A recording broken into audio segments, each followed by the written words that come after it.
Hello everyone, I am Priyanka. Welcome to my YouTube channel.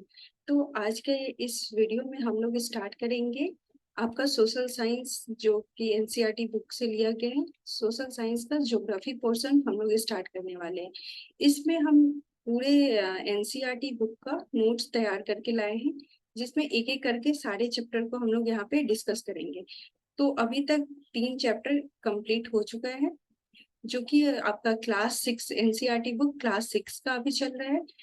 उस 6 class का ये चौथा चैप्टर है आपका ज्योग्राफी का। इसमें हम लोग मानचित्र के बारे में पढ़ेंगे। तो चलिए हम लोग एक एक करके इन सारे टॉपिक को समझते हैं। ये आपका हैंड रिटन नोट्स है, जो कि एनसीईआरटी बुक से बनाया गया है। इसमें आपको कोई भी ऐसा पॉइंट नहीं रहेगा जो इसमें छोड़ा गया है। ये एग्जाम के पॉइंट ऑफ व्यू से आपके लिए काफी इंपॉर्टेंट है, क्योंकि कोई भी एग्जाम आपको क्वालिफाई करने के लिए पहले आपको एक हैंड रिटन नोट्स बनाना बहुत ही जरूरी होता है। और खास करके जो आपका एसएसटी का जो सब्जेक्ट है, एसएसटी सब्जेक्ट में आप अगर नोट्स तैयार करके अगर एग्जाम का प्रिपरेशन नहीं कर रहे हैं, सीधा बुक से पढ़ के आप इसको क्वालिफाई नहीं कर सकते हैं, क्योंकि हर टॉपिक हर पॉइंट को आप अपने दिमाग में एक बार में नहीं ला सकते हैं। और एक नोट्स तैयार करने के बाद आप क्या है कि एग्जाम तक में उसको अगर 4 से 5 बार रीड कर लिए, अच्छे से पढ़ लिए, तो हर एक पॉइंट आपके दिमाग में रहता है। और आपको पता है कि सीटेट एग्जाम में कहीं भी बाहर से कोई अदर बुक से आपके एग्जाम में नहीं पूछे जाते हैं, सिर्फ और सिर्फ एनसीईआरटी बुक से पूछे जाते हैं, वो भी 6 to 8 क्लास का।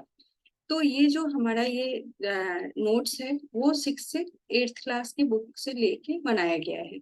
तो चलिए, ये आपको एक सुविधा के हिसाब से देखा जाए तो आपके लिए काफी सुविधाजनक है कि आप इस नोट्स को एक बार पढ़ लें, तो आपको एग्जाम क्वालिफाई करने में कोई दिक्कत नहीं आएगी।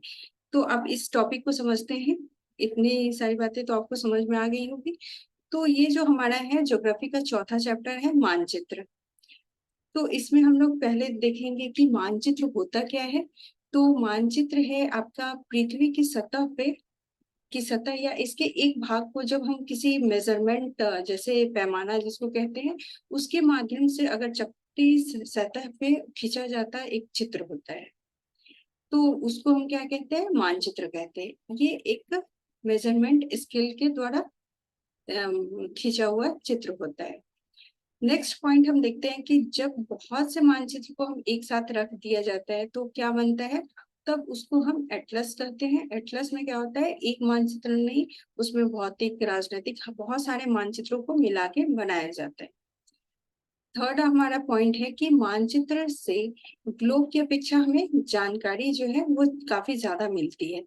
ग्लोब से हमें उतनी जानकारी नहीं मिल पाती है जितना कि हम मानचित्र, क्योंकि मानचित्र में अलग अलग चीजों को हम दिखा पाते हैं। अब जो हमारा नेक्स्ट पॉइंट है वो है मानचित्र के कितने घटक होते हैं। तो मानचित्र के आपके 3 घटक होते हैं। पहला तो हो गया दूरी, दिशा और प्रतीक।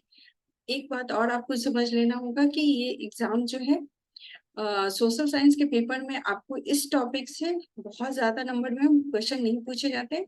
1 से 2 नंबर में क्वेश्चन वो भी कभी कभी पूछ लिए जाते हैं। तो इसलिए इसमें जो मेन पॉइंट है आपको याद करने वाला, वो एक ये आ जाता है, वो डायरेक्ट में पूछ लिया जाता है कि मानचित्र के कितने घटक होते हैं।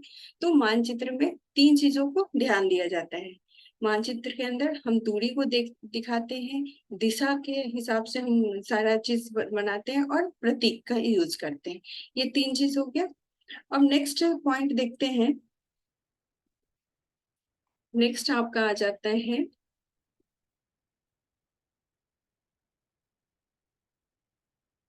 मानचित्र के कितने प्रकार होते हैं।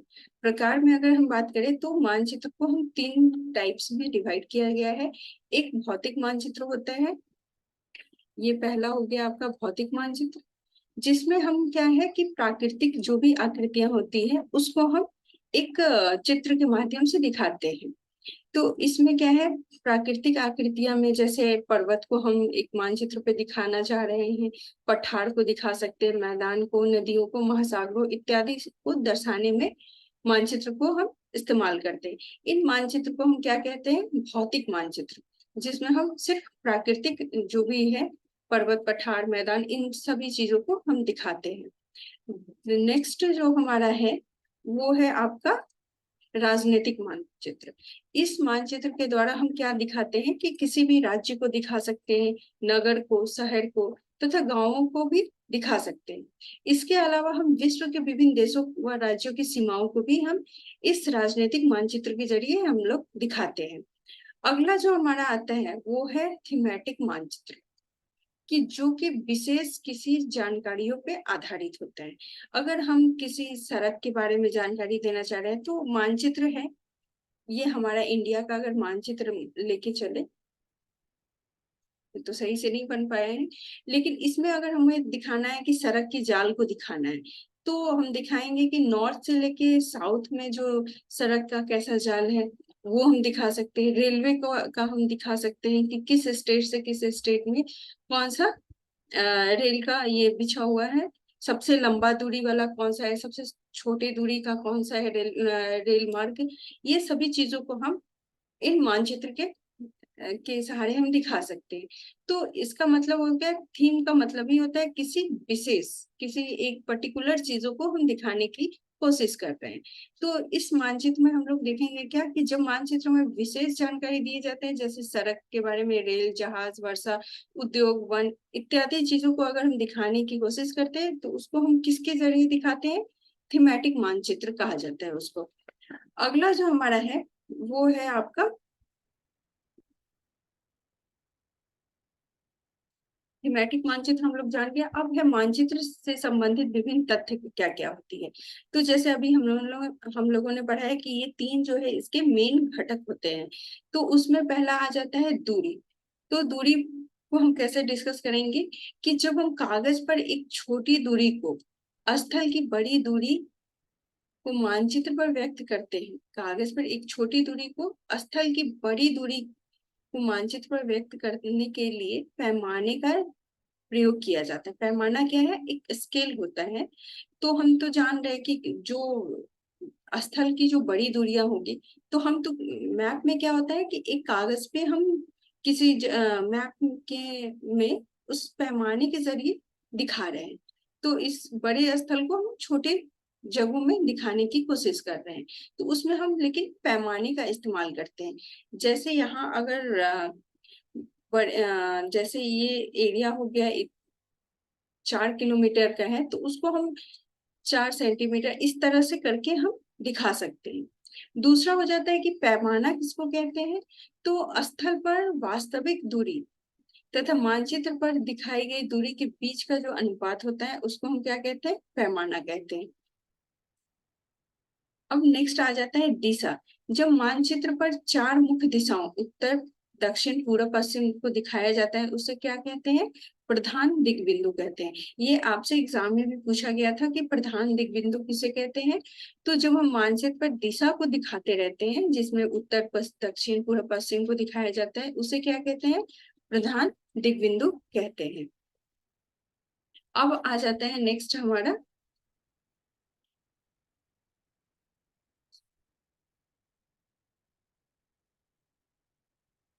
अब दिव्य सूचक किसे कहते हैं? दिव्य सूचक का मतलब क्या होता है कि जिसकी सहायता से हम किसी स्थान की दिशा का पता लगाते हैं। तो दिशा का जो जब हम पता लगाते हैं तो वो जो दिव्य सूचक होते हैं वो क्या होता है? एक तरह का यंत्र होता है जिसकी सहायता से हम दिशा का पता लगाते हैं। तो इसमें क्या होता है कि दिशा का पता लगाया जाता है। इसकी चुंबकीय जो सुई होती है, ये जो दिव्य सूचक जो यंत्र है उसमें एक सुई लगा होता है। मान लीजिए ये आपका दिव्य सूचक यंत्र है, तो इसमें जैसे घड़ी का सुई होता है उस तरह से लगा होता है। और वो जो सुई है वो हमेशा किस दिशा को डिनोट करता है? तो वो हमेशा हमें उत्तर और दक्षिण को बताता है। तो अब इस हिसाब से आप लगा सकते हैं कि अगर किसी दिशा के पता लगाना हो, किसी दिशा के बारे में, तो जो आपका ये यंत्र है उसका अगर सुई नॉर्थ की तरफ हो तो ऑटोमेटिक आपको पता चल जाएगा कि उसका ऑपोजिट हमारा साउथ होगा, उसके राइट साइड आपका ईस्ट होगा और लेफ्ट साइड आपका वेस्ट होगा। तो इस तरह से हम क्या कहते हैं, ये हमारा दिव्य सूचक यंत्र होता है। अब हम देखेंगे कि प्रतीक किसको कहते हैं। प्रतीक की सहायता से मानचित्र का अध्ययन करना सरल होता है। प्रतीक मतलब कोई सिंबल जो होता है, तो अब हम अगर एक ही मैप में अगर हमें वन के बारे में दिखाना हो, जल के बारे में दिखाना हो, पर्वत को डिनोट करना हो, तो हम क्या करेंगे कि अलग अलग जो सिंबल होता है उसका इस्तेमाल करके हम एक ही मैप पर हम बाकी सभी चीजों को दिखा सकते हैं।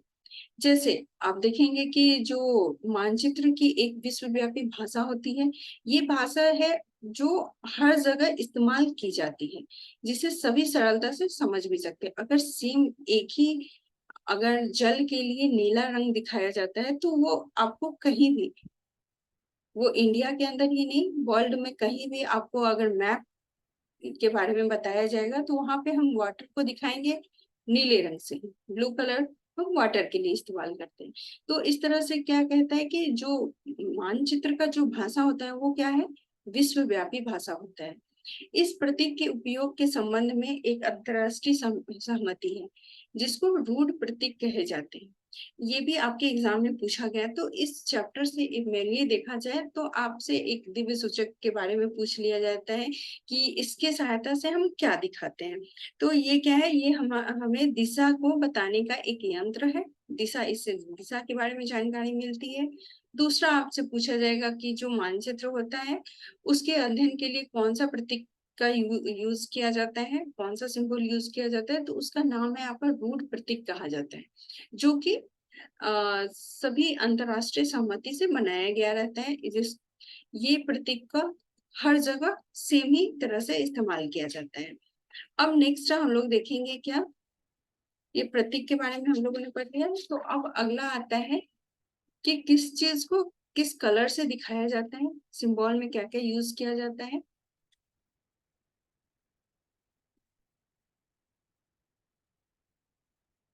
ये प्रतीक हम लोग ने देख लिया। और नेक्स्ट है आपका, जैसे ही हो गया आपका कि मानचित्र में रंगों का उपयोग किया जाता है, किसी निश्चित उद्देश्य के लिए किया जाता है। रंगों से भी हम डिनोट करते हैं।